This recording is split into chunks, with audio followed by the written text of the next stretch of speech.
સૂર્યવંશીનો પ્રતાપ એનો માણસ છે, ભર બપોરે ઢળી પડે ભાઈ માણસ છે.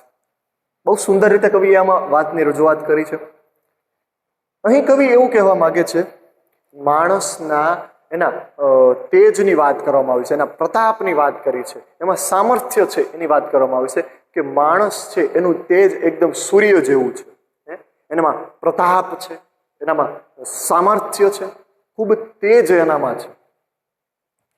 પોતે સૂર્ય જેવો તેજસ્વી માણસ છે અને એ તેજના કારણે એને મહાન વ્યક્તિ બનાવવા પ્રેરતો હોય. પરંતુ ક્યારેક ભર બપોરે ઢળી પડે છે.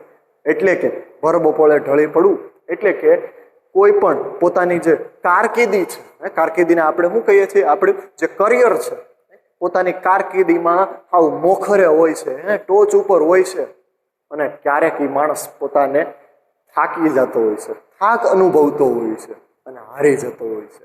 તો બસ એ જ આ પંક્તિમાં વાત કરવામાં આવેલી છે કે માણસ કેટલો તેજસ્વી છે, સૂર્ય જેવું એનામાં તેજ છે, ખૂબ જ પ્રગતિ કરતો હોય છે, એ એને મહાન બનાવવા માટે પ્રેરતો હોય છે.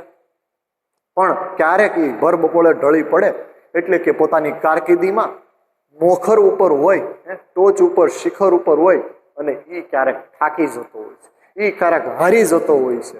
બસ એ જ અહીંયા વાત કરવામાં આવેલી છે.